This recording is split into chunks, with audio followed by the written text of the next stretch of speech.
Good morning class third. आज हम नया चैप्टर स्टार्ट करेंगे, चैप्टर नंबर 11 ज्योमेट्री। ठीक है, वैसे बोर्ड पे पढ़ाना चाहिए था, पर क्या है इस चैप्टर में आपके क्या है ज़्यादा थ्योरेटिकल है, यानी डेफिनेशंस वगैरह ये सब है। तो इस कारण से क्या है, इसे मैं बुक में ही पढ़ा रहा हूँ। आप सब अपनी बुक्स निकाल लीजिए, page number 105, chapter number 11 geometry. चालू करते हैं। ओके, इससे पहले जो हमने चैप्टर कराया था, पर उससे पहले एक बार देख लेते हैं चैप्टर नंबर 10 की कुछ एक्सरसाइज आपको होमवर्क दी गई थी। ये बात ध्यान रखना है आपको कि टाइम टू टाइम होमवर्क करना है, तभी चैप्टर सही से समझ आएगा। नेक्स्ट वो सब कंप्लीट हो चुका है, एक्सरसाइज आपको होमवर्क दी जा चुकी है, एग्जाम्पल सारे समझा दिए गए हैं। नेक्स्ट हम आता है चैप्टर नंबर 11 पे, ज्योमेट्री। होप सो अब तक सबने बुक निकल गई होगी सबकी। निकालिए, पेज नंबर 105 आते हैं। फर्स्ट चैप्टर, फर्स्ट सबसे पहले देखिए ज्योमेट्री।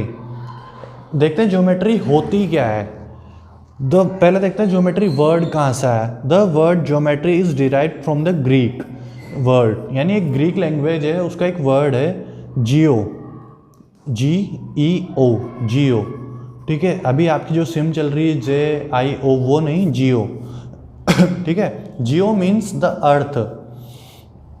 जियोमेट्री जो है वो दो वर्ड से बन के मिला है, एक तो GIEO प्लस METRIA, जो प्लस मिट्रिया। तो यहाँ आपका जियो मतलब होता है, ये जो जियो है GEO, इसका मतलब होता है अर्थ। एंड जो आपका वर्ड दे रखा है मेट्रिया, METRI, इसका मतलब होता है मेजरमेंट, यानी अर्थ का मेजरमेंट, या फिर इसे हम कह सकते हैं so geometry means measuring any shape of the earth, यानी अर्थ में अवेलेबल किसी भी चीज़ या किसी भी टाइप की चीज़ का जो शेप होगा, उस शेप को हम किस तरह से मेज़र करेंगे, वो हम सब देखते हैं ज्योमेट्री में या जियोमेट्रिया में। ठीक है, जियोमेट्रिया मीन्स, ज्योमेट्री मीन्स सबसे बेसिकली ये होता है आप किसी भी शेप का किस तरह से मेज़रमेंट लेते हो। तो हम अभी क्लास सेकंड में ही हैं, तो बिल्कुल बेसिक से स्टार्ट करेंगे। सबसे छोटी चीज़ कैसे मेज़र करते हैं, फिर क्या होता है, फिर कुछ उन सबको मिला के फिर कोई बड़ी चीज़ बनती है, ये सब है ना। ठीक है, आगे देखते हैं। Geometry is the branch of mathematics which deals with measurement and shape, यानी अपने को हमें ये तो पता है कि हम मैथ्स की बुक है और मैथ्स में चैप्टर आया ज्योमेट्री, तो ज़रूर इसकी ब्रांच होगा या इसी के अंदर कुछ है, तभी आया है मैथ्स की बुक में। ठीक है, तो ज्योमेट्री मैथ्स का ही एक पार्ट है। अब उसमें हम किससे डील करते हैं, यानी कि उसमें हम क्या पढ़ते हैं, क्या देखते हैं, क्या सोल्व करते हैं। हम उसमें सोल्व करते हैं मेजरमेंट ऑफ शेप्स, यानी किसी शेप का मेजरमेंट किस तरह है। जैसे हमारे पास यहाँ पे आपको दिख रहा होगा, ये एक लाइन है, तो इसे कैसे मेज़र करते हैं, ये इसमें आप पेज टर्न करके देखोगे तो आपको शायद क्यूब दिखे, शायद आपको सर्कल दिखे, वो सब चीज़ हम इसमें ब्रीफ में पढ़ेंगे, यानी अच्छे से पढ़ेंगे। सबसे पहला टॉपिक है हमारे पास लाइन्स एंड प्लेन फिगर्स, यानी ज्योमेट्रिकल में बहुत सारी चीज़ें आती है बच्चों, तो हम सबसे बेसिक से स्टार्ट करेंगे, सबसे छोटी जो यूनिट है उससे। तो उसमें फर्स्ट टॉपिक है हमारे पास lines and plane figures. Lines तो आपको पता है, सिंपल आप पेंसिल से एक लाइन खींचते हो, वो सब लाइंस है। और प्लेन फिगर्स आपके कौन से होते हैं, जिनमें सिंपल जो प्लेन फिगर्स है, यानी आप स्क्वायर ड्रॉ करते हो, सर्कल ड्रॉ करते हो, ट्राइंगल ड्रॉ करते हो, वो सब क्या आपके क्या हैं, प्लेन फिगर्स आते हैं। सबसे पहले टॉपिक लाइंस एंड प्लेन्स में पॉइंट पे। पॉइंट होता क्या है, पॉइंट देखते हैं। It is the smallest geometrical shape, यानी कि ज्योमेट्रिकल का सबसे छोटा पार्ट है, इसे हम शेप भी कह सकते हैं। आपको ये यहाँ दिख रहा होगा कि इस तरह से है एक पॉइंट। ठीक है, हम पढ़ रहे थे point. It is the smallest geometrical shape, यानी ये सबसे छोटा ज्योमेट्रिकल शेप्स है। हम सबको पता है हम पॉइंट इस तरह से बनाते हैं, कोई भी, जैसे हम मार्किंग करते हैं, हमने मार्क करा 1 तो वो इस तरह से, 2 मार्क करा इस तरह से, 3 मार्क करा, उसके पीछे हम पॉइंट लगाते हैं। ठीक है, हिंदी में, इंग्लिश में आप कोई सेंटेंस एंड करते हो उसके बाद भी पॉइंट लगता है, जिसे आप फुल स्टॉप कहते हो। तो वो क्या है, ज्योमेट्री की या फिर ज्योमेट्रिकल शेप की सबसे छोटी यूनिट है। देखिए यहाँ दे रखा है, ये B पॉइंट है, इसको मार्क कर रखा है, ये C पॉइंट है, मार्क कर रखा है, ये A पॉइंट है, इसे मार्क कर रखा है। ठीक है, आगे पढ़ते हैं पॉइंट के बारे में। It does not have a length, यानी इसकी कोई लंबाई नहीं होती, इसके पास कोई लेंथ नहीं होती। ये जैसे हमने ये पेंसिल है, हमने इसे यहाँ पुट करा तो यहाँ पे एक पॉइंट बन गया, तो हमने इसे हिलाया ही नहीं, तो ये इसकी कोई लेंथ हुई नहीं, इसे यहाँ से हमने मूव कहीं करा ही नहीं, तो इसकी क्या है, ज़ीरो लेंथ होगी या फिर है लेंथ होगी ही नहीं। लेंथ भी नहीं होती, ब्रेथ भी नहीं होती और थिकनेस भी नहीं होती, प्रैक्टिकली थिकनेस नहीं होती। जैसे हमने लिख दिया ये पॉइंट है, अब इसको ज़रूरी थोड़ी से हम मापें, मेज़र करें, इसकी कोई थिकनेस नहीं होगी। ठीक है, अपन थे प्रैक्टिकली इसकी कोई थिकनेस भी नहीं होती। अब हो सकता है अपन जानबूझ के पॉइंट इतना बड़ा हो जाए सर कि हाँ इसकी थिकनेस है तो सही है, इतना मोटा दिख तो रहा है, पर इतने मोटा पॉइंट बनाने की ज़रूरत नहीं है, सिंपल एक डॉट से काम चल जाता है। तो इसकी प्रैक्टिकली थिकनेस नहीं होती, यानी कोई ज़रूरी नहीं होती इसकी thickness, but it shows a definite position. पर ये जो है एक डेफिनेट पोजीशन बताता है किसी चीज़ की। जैसे हमने बोल दिया कि भाई ये बी पॉइंट यहाँ है, तो ये बी की डेफिनेट यानी पक्की पोजीशन बता रहा है कि बी यहाँ पे ही है। या फिर हम कहीं भी पॉइंट लगाएं, हमने पॉइंट लगा दो यहाँ पे ये, और यहाँ नाम दे दिया इसको पी, तो ये क्या है, पी की जगह हो गई, ये डेफिनेट पोजीशन है, यानी ये पक्की पोजीशन है, इसको कोई चेंज नहीं कर सकता। To mark a point, put a dot on a paper by pressing the fine tip of a pencil. यानी जो आपके पास ये पेंसिल की जो टिप है, फाइन टिप, इससे क्या करना है आपको, इसे सिंपली किसी भी पेपर पे, जैसे ये एक पेपर है, मैंने जस्ट सपोज यहाँ पे टिप को प्रेस कर दिया, प्रेस करा, वापस हटाया, तो मेरे पास यहाँ क्या है, ये ध्यान से देखो, दिख रहा है आपको, दिख रहा है पॉइंट डॉट, तो ये क्या है, पॉइंट है अपने पास। You can name the point using capital letters like A B C D and carry on. जैसे मैंने यहाँ पे इन्होंने दे रखा है ए को, इस डॉट को ए दे रखा है, इसको बी दे रखा है, इसको सी दे रखा है, फिर मैंने इसे यहाँ पे पी दे दिया। इस तरह से आप जब भी कोई पॉइंट बनाते हो तो उनको उनके साथ उनको नाम दे सकते हैं हम, जैसे इसको ए नाम दे दिया, बी नेम दे सकते हैं, ठीक है, ताकि हमें ईजी रहे कि कौन सा पॉइंट हमने कहाँ लगाया है। नेक्स्ट हम आते हैं लाइन पे। On joining any two points with a ruler, ruler हमारे पास होता है scale, and extending on both side, यानी हमने पहले की नहीं, ये दो पॉइंट है, ये ए पॉइंट और ये पॉइंट, हम पहले क्या करा, इन दोनों को मिला दिया, ठीक है, स्केल से, हम स्केल की हेल्प से हमने इन दोनों को मिला दिया, तो ये एक बोथ साइड। और उसके बाद पहले तो हमने इन दोनों को मिलाया, फिर इसको इधर भी बढ़ा दिया और इधर भी हमने बढ़ा दिया। एंडलेसली गेट अ लाइन, मतलब इनको हम बढ़ाते जाएंगे कहाँ तक, जहाँ तक ये ख़त्म नहीं हो जाए, हमें दिखना बंद नहीं हो जाए, पर ये आगे बढ़ेगी। और हम इसे हर जगह बढ़ा नहीं सकते, इसलिए हम क्या करते हैं, एक साइन लगा देते हैं इस तरह का, क्योंकि अगर इस लाइन को मैं आगे बढ़ाऊँगा तो ये यहाँ पे लास्ट आके आपको दिखना बंद हो जाएगा, ये जहाँ मेरी पेंसिल है इसके आगे आपको दिखना बंद हो जाएगा, पर लाइन तो जाएगी, हो सकता है यहाँ से लेके आगे कहीं जाए। तो इसके लिए मैं क्या करता हूँ, मैं आगे नहीं बढ़ा के उसे ये वाला साइन बना देता हूँ, एरो वाला। तो ये क्या कह रहा है, एंडलेसली, यानी बिना रुकावट के ये दोनों डायरेक्शन में बढ़ती है। इस चीज़ को हम क्या कहते हैं, हम इसे कहते हैं लाइन।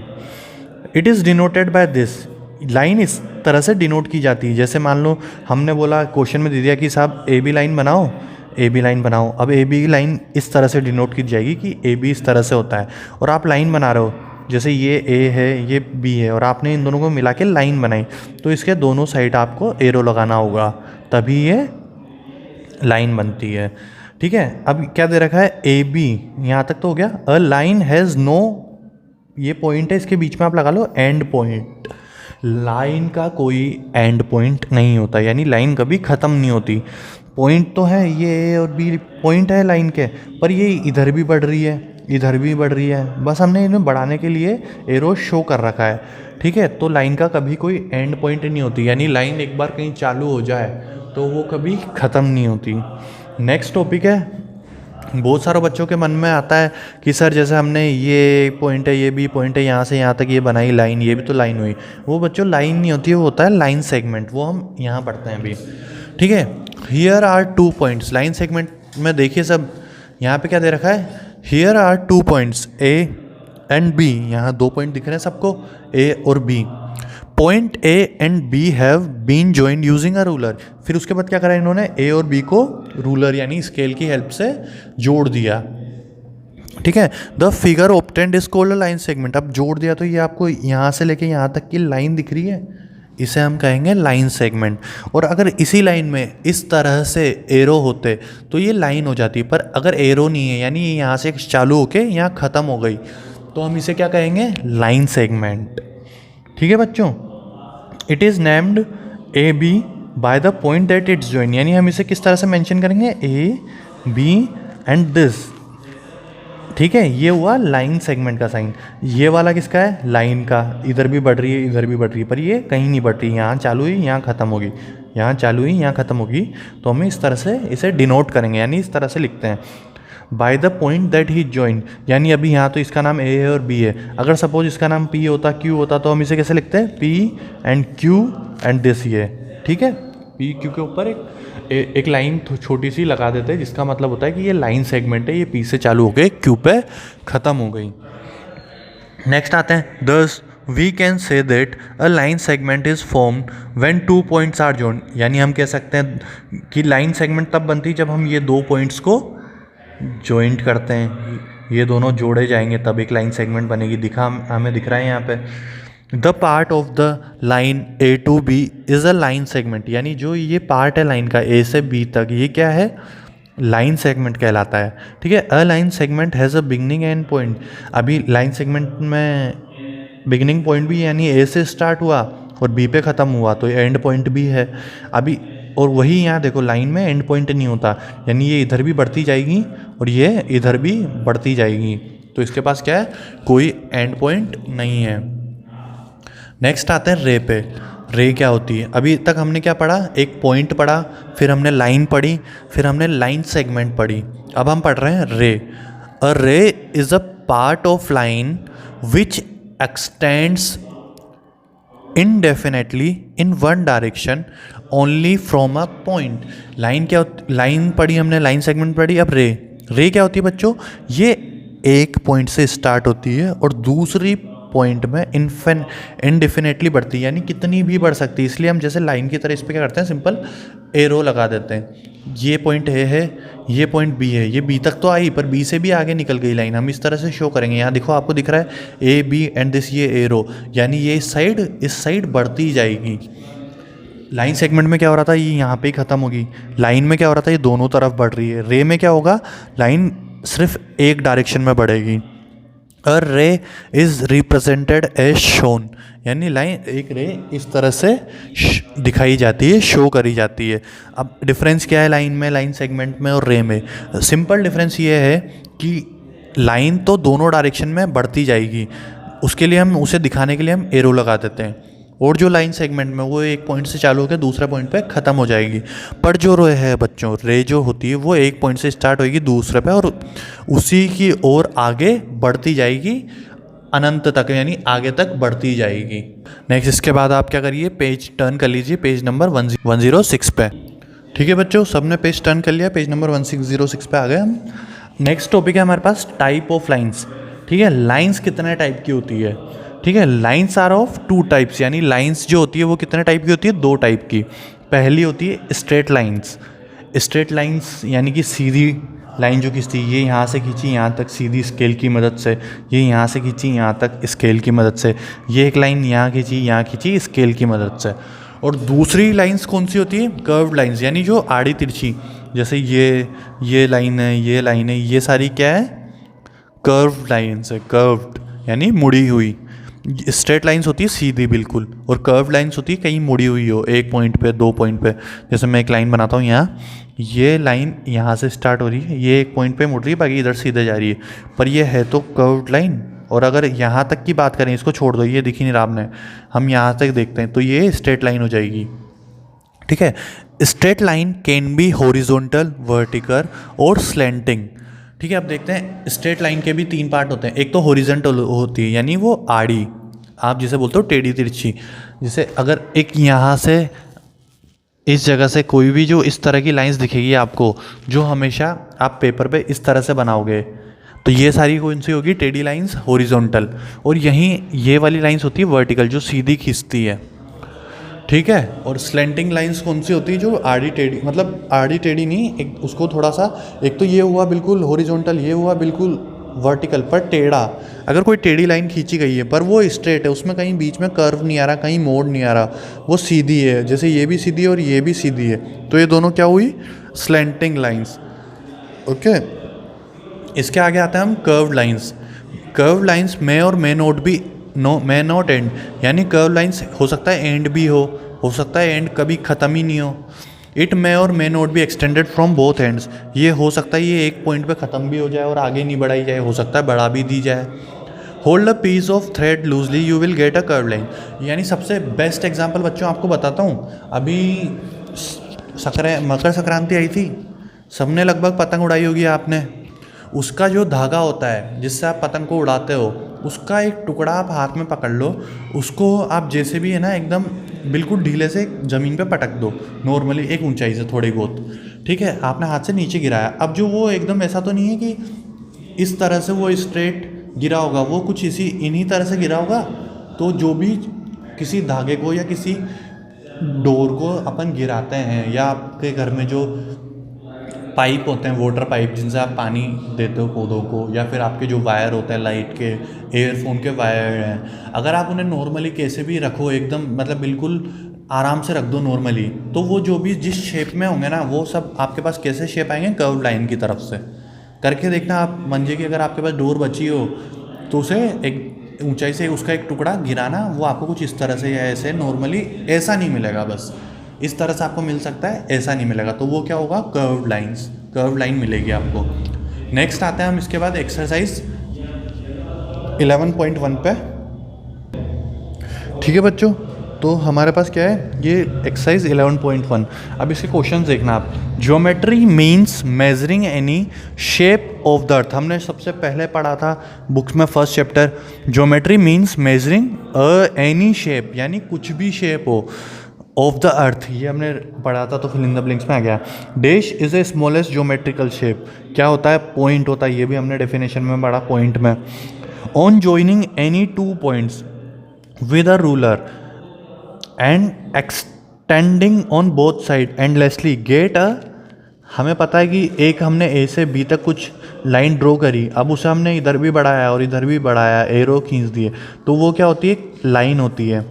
ठीक है, a line segment is form when two points are joint, जब हम देखते हैं कि यहाँ से लेके ये ए पॉइंट था और ये हमारे पास बी पॉइंट था, हमने इन दोनों को जॉइंट कर दिया, तो ये क्या हुआ, लाइन सेगमेंट हुई। ठीक है, अब थर्ड क्या था हमारे पास, ray. A ray is a part of line which extends indefinitely in one direction only from a point, यानी एक पॉइंट से रे दूसरे में बढ़ती जाती है इनडेफिनेटली, यानी उसका कोई अंत नहीं होता, वो बढ़ती जाती है। इसलिए हम क्या करते हैं, उसे किस तरह से शो करते हैं, इस एरो से। ठीक है, नेक्स्ट आता है हमारे पास ट्रू और फॉल्स। ट्रू और फॉल्स के पास, अ रे हैज़ नो एंड्स, हमें पता है रे के पास एक एंड होता है और एक तरफ से वो बढ़ती जाती है, तो ये गलत है, तो यहाँ लिख दिया हमने false. A line can not be extended on either side, हमें पता है लाइन दोनों साइड पे, ये क्वेश्चन कह रहा है कि लाइन दोनों साइड नहीं एक्सटेंड की जा सकती, यानी नहीं बढ़ाई जा सकती, ना इधर बढ़ाई जा सकती ना इधर बढ़ाई जा सकती, पर हमने डेफिनेशन में पढ़ा है कि लाइन दोनों साइड बढ़ती है, इसलिए ये भी फॉल्स है, गलत है। थर्ड आते हैं, mainly lines are of three types, यानी लाइन्स थ्री टाइप्स की होती है मेनली, हमने पढ़ा है लाइन दो तरह की होती है, एक तो स्ट्रेट लाइन्स और एक कर्व्ड लाइन्स, तो ये भी गलत है, false. A line segment is not a part of line, गलत है, लाइन सेगमेंट जो है लाइन का ही पार्ट है। अब जैसे सपोज ये एक लाइन यहाँ भी जा रही है, यहाँ जा रही है, ये P है, ये आपका Q है, पर हम बोले P Q के बीच में कहीं पॉइंट है A और B, तो ये लाइन सेगमेंट होगी ना ये, तो बच्चों तो ये लाइन का ही पार्ट है, तो ये भी गलत हुई, तो यहाँ पे फॉल्स।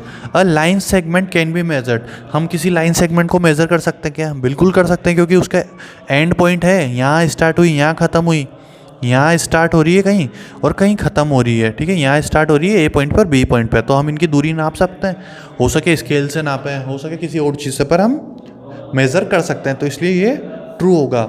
नेक्स्ट आते हैं हम C पार्ट पे। ठीक है, हमारे पास नेक्स्ट C पार्ट है। C पार्ट क्या कहता है, मैच द फॉलोइंग, यानी हमें मैच करना है, इधर लाइंस के टाइप दे रखे हैं या जो अभी तक हमने पढ़ा वो चीज़ें दे रखी है, अब उन्हें क्या करना है, इधर लिखे हुए टर्म से मैच करना है। फर्स्ट देखते हैं A B, A पे एक चीज़ है, एक लाइन दे रखी है, A पॉइंट पे स्टार्ट हो रही है, B पे ख़त्म हो रही है, तो हमें पता है ये लाइन सेगमेंट है। अब लाइन सेगमेंट ढूंढते हैं, इसमें लाइन सेगमेंट का यहाँ है, तो हमने इसे इससे मैच कर दिया। नेक्स्ट आते हैं A B, A देखो इधर एरो दिख रहा है, इधर भी एरो दिख रहा है, दोनों साइड में बढ़ रही है, तो ये क्या है, लाइन है। अब लाइन है, ये सीधी है क्या, स्ट्रेट लाइन, तो लाइन ढूंढते हैं इसमें, कहीं लाइन तो मिली नहीं, हमें मिल रहा है स्ट्रेट लाइन, तो ये सीधी है यानी स्ट्रेट है, तो इसे हम क्या कर देंगे स्ट्रेट लाइन। ये ए पे कुछ दे रखा है बच्चों जो हमने सबसे पहले पढ़ा था, इसे हम पॉइंट कहते हैं, तो इसमें पॉइंट ढूंढो कहाँ है, लास्ट में कर दो पॉइंट से मैच। नेक्स्ट आते हैं ये आड़ी तिरछी लाइन, पतंग का डोर, पतंग की डोर, कर्व लाइंस आड़ी टेढ़ी, क्या होती है कर्व लाइंस, तो इससे मैच कर दो ए बी को, ए से मैच कर दो कर्व लाइंस। ओके नेक्स्ट आता है हमारे पास ये इधर एंड पॉइंट है और ये एरो दिख रहा है कि इधर बढ़ रही है, तो ये क्या होता है, इसे हम कहते हैं रे, रे से मैच कर दो। ठीक है बच्चों, नेक्स्ट है हमारे पास डी। आइए डी पार्ट पे। डी पार्ट क्या कह रहा है, name the line segment in the following, यानी हमने लाइन सेगमेंट के नाम करने। ये ए से ख़त्म हो रही है लाइन, बी पे हो रही है, तो ये एक लाइन सेगमेंट है, तो इसका पहले नाम क्या हुआ ए बी, फिर उसके बाद कोमा, ये बी पे स्टार्ट होके सी पे डी पे ख़त्म हो रही है, तो इसका नाम क्या होगा बी डी, यानी एक जगह से स्टार्ट होकर दूसरी जगह पे जो ख़त्म होती है, एक पॉइंट से दूसरे पॉइंट तक जो लाइन होती है उसे हम क्या कहते हैं लाइन सेगमेंट। ठीक है, बी डी हो गया। अब नेक्स्ट डी और सी, यानी बेटा जहाँ हम स्टार्ट करते हैं ना, जैसे हमने ये लाइन डी से चालू करके सी पे ख़त्म करी, तो ये पहला जहाँ स्टार्ट आता है यानी स्टार्टिंग पॉइंट डी है हमारा, जहाँ से हमने चालू करते हैं, यहाँ ए से चालू करी थी, तो यहाँ ए पॉइंट स्टार्टिंग, बी पे एंड करा बी पे, फिर दूसरी लाइन सेगमेंट हमने बी से चालू करी, डी पे ख़त्म करी तो डी, अब थर्ड लाइन हमने डी से चालू करी, सी पे ख़त्म करी। अब इसके बाद सी से एक को लाइन चालू हो रही है जो कहाँ एंड हो रही है ए पे, यानी स्टार्टिंग पॉइंट पे, तो सी है एक को लाइन होगी। उसी तरह से आप इसमें देखिए जी एफ एक लाइन सेगमेंट है, एफ ई एक लाइन सेगमेंट है और ई जी भी एक लाइन सेगमेंट है, तो ये आपका होमवर्क है। ठीक है, G F one line, F E second line और ई जी थर्ड लाइन, आपको क्या करना है इन्हें लिखना है। ऐसे ही इसके में 4 आपको लाइन सेगमेंट दिख रही है, तो 1 2 3 इनका नेम लिखना है, इसमें 1 2 3 4 5, इसमें भी देखो 1 2 ए बी और बी सी एक लाइन है, फिर ए सी एक और लाइन है या सी ए एक और लाइन है, ये आपको क्या करना है इसमें लिखना है आंसर। ये आपका होमवर्क हुआ। ठीक है बच्चों, तो ये हमारी एक्सरसाइज 11.1 कंप्लीट हुई। नेक्स्ट टॉपिक है हमारे पास drawing and measuring a line segment, यानी हमें लाइन सेगमेंट किस तरह से हम बनाएंगे और उसे किसे मेज़र करेंगे, ये हमें क्या करना है सीखना है। ओके, तो ये हम नेक्स्ट क्लास में पढ़ते हैं। Thank you.